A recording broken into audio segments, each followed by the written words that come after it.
Hello, welcome to Boardgame Basecoats, and today we are painting the Dreadsbane order from Court of the Dead Mourners Call. So this is the first of the 2 spirit figs, so that means ghosts.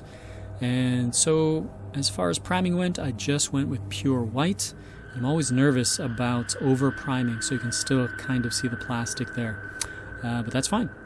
Now as for my base coat, I went with this jade color. It was a pretty good match, not just to the plastic, but to the green on the cards, which really felt like an important color match to me. And I got my wish because, woo, a day glow!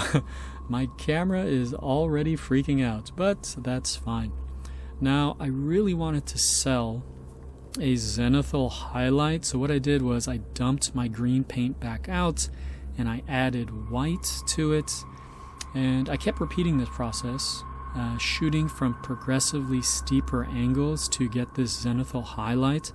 I've done this before, but it makes me nervous, and I don't want to mess it up so bad that I have to strip the fig and start over, but I really just need to dedicate to this idea and finally get to a point where I'm shooting pure white. I know intellectually it'll be fine, but when I get to spraying, I just back off so much. So in person, you can see the gradient. It's very subtle, but it is there.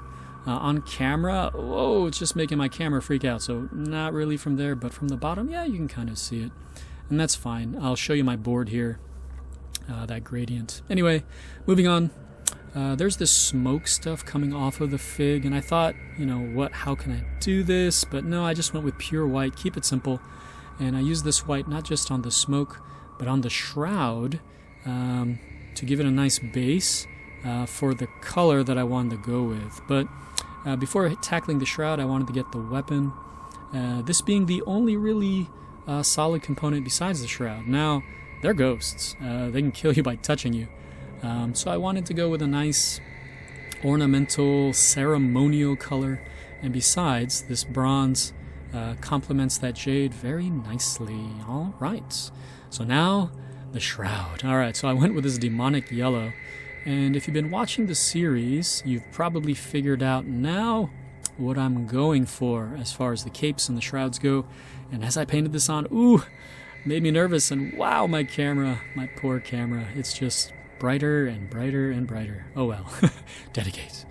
I wanted to wash the ghost itself, so I had to make a wash. So I went with 1 part ink to 5 parts medium, and I'm thinking I probably should try this again 1:1, but that's something for the future.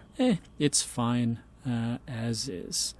Now, as for washing the solid components, I went with this dark tone wash. So I used this to wash the shroud itself, the weapon, as well as the smoke. Now, fingers were crossed on this shroud, but I did not want to use a brown because that would make it orange, and ooh, I was happy. It looks really epoxy and gross. Awesome, success.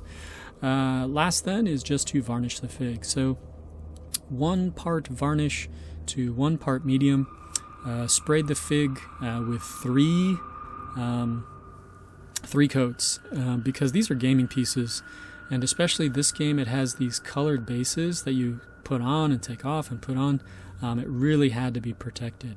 Then the last step is a matte coating of the shroud itself, because that does not need to be shiny. It's a ghost, the rest of it can be, and that's fine. Now here in the shot, the shroud is still glossy, but that's fine. We are halfway through the figs. Woohoo! Thank you very much for stopping by. I do appreciate it. Bye.